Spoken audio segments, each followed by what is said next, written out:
Hello world. My name is Ashley Collins. Welcome to my YouTube channel, The Breakup Diaries. Thank you so much for being here. Thank you so much for existing. Thank you so much for being present and for viewing. I adore you so much. I hope you felt that. That was real. You should keep breathing because you're really good at it.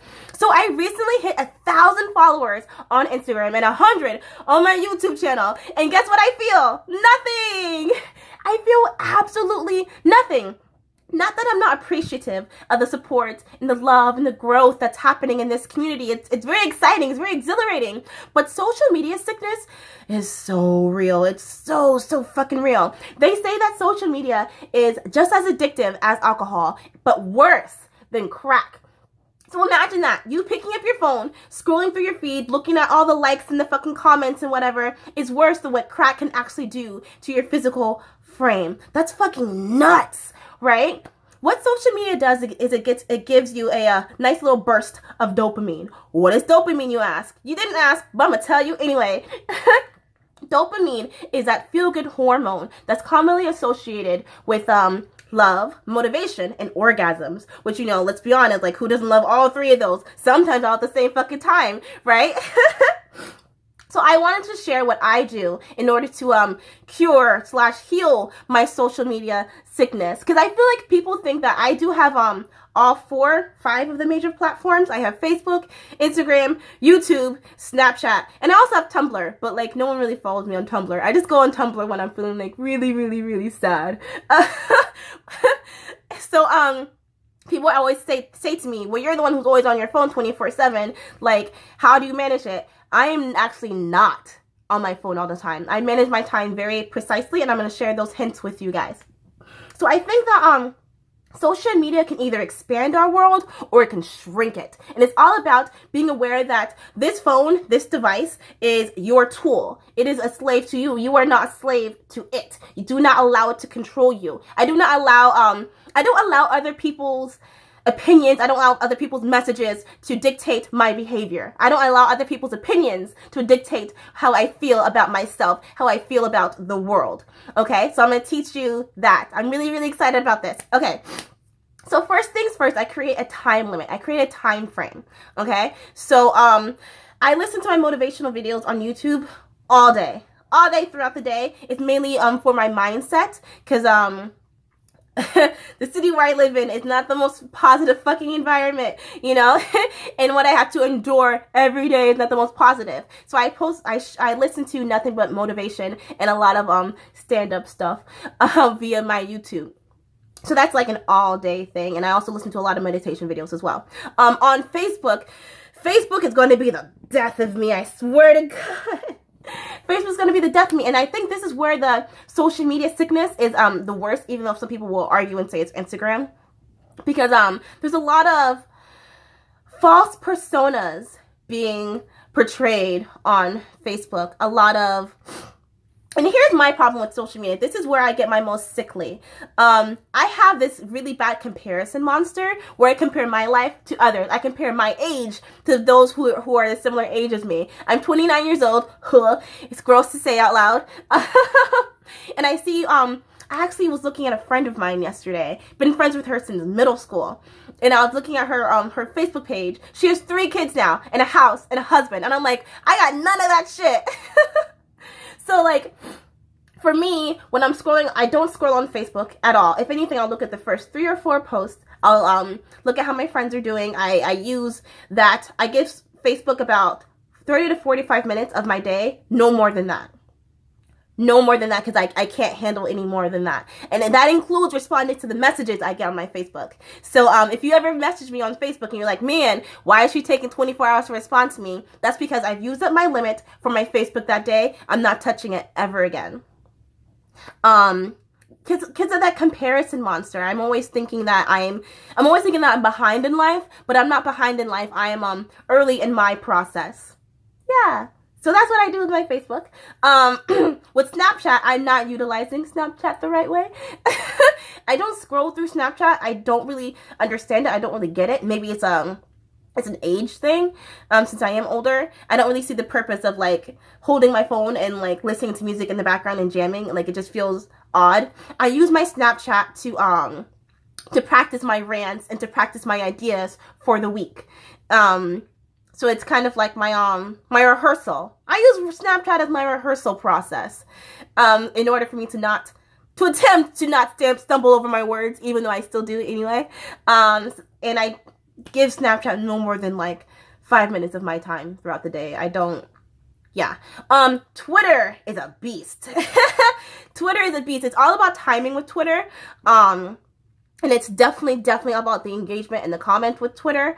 So, I'll give Twitter 45 minutes to an hour of my time. I really want it to be less, because there's a lot of politicking on Twitter. And as you know, like, as I'm sure that you had a reaction to it. And, I can easily go on Yahoo. Does Yahoo exist? I can easily go on Yahoo, or I can go on Google, and I can see all the bad that's happening. I don't need to see your reaction to the bad that's happening. So yeah. Instagram. And here's when I'm going to feel like a hypocrite. I have very limited Wi-Fi and data on my phone, and Instagram takes up a lot of my data. So I'll go on Instagram once a day. Sometimes it's been twice a day. And I noticed last night I spent 2 hours on Instagram. I was like, that's too much. That's way too much, Ashley. That's way too much dopamine for you. What I did recently is I turned off all my notifications on my phone, which sounds nuts, right? Like I turned off my notifications, I turned off my messages. Like I don't want people to dictate when is the correct time to respond to them. I respond to them when it's okay for me. I don't keep my phone on me when I'm sleeping at night. I have it in another room. I don't keep my phone on me when I'm at work, because of phantom vibration syndrome. What is that? Phantom vibration syndrome is when you think your phone is vibrating in your pocket when it's actually not. So I put my phone in my backpack, or I leave it on the charger when I'm at work. What else do I do in order to not get social media sickness other than the notifications? The notifications is a big one, because I found that I was looking at I don't check my phone within the first hour of the day. So when I do it in the middle of the day, there is that little nice, oh my God, I can feel it now. When I touch the app, I get like a little jump. Like, oh, I'm excited to see how many people commented. I'm excited to see how many people liked. And it's strange. It's very strange, because sometimes I work really hard on one video and it gets less views than the other. And I'm like, fuck, what did I do wrong? But I didn't do anything wrong. I always turn it back to, you need to do better, Ashley, you need to do better. And as you know, I'm very good at self-defeating. I'm very good at self-hating myself. So that's why I think that turning off the notifications has really helped me. I would really like to turn off the likes as well. I only want to look at the comments. Sorry, I'm still a little sickly. I'm trying not to breathe out my nose. That's why I'm getting like a little lightheaded right now.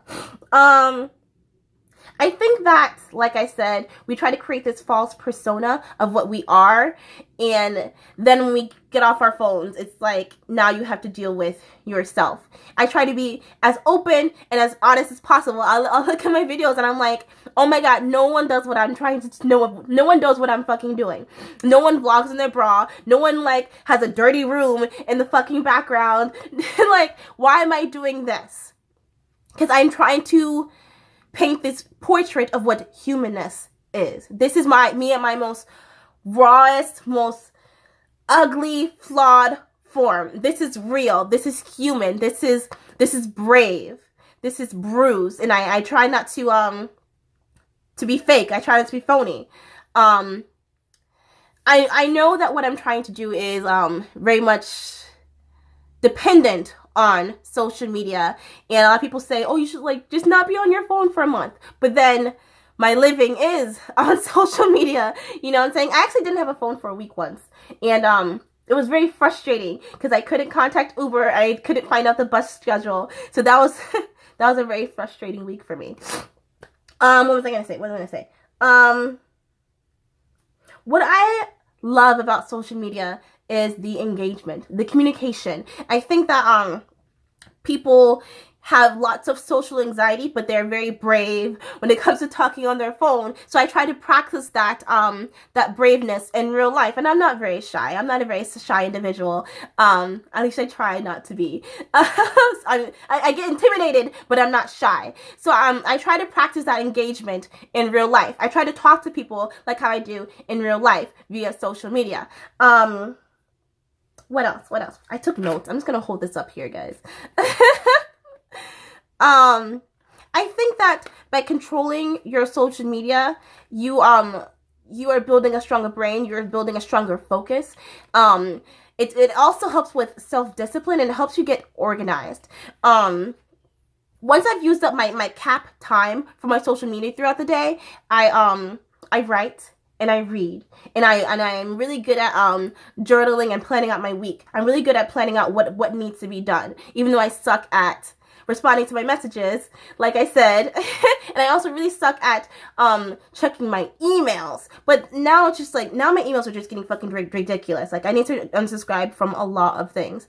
Anyway, what's the purpose of this video? What's the conclusion to this video?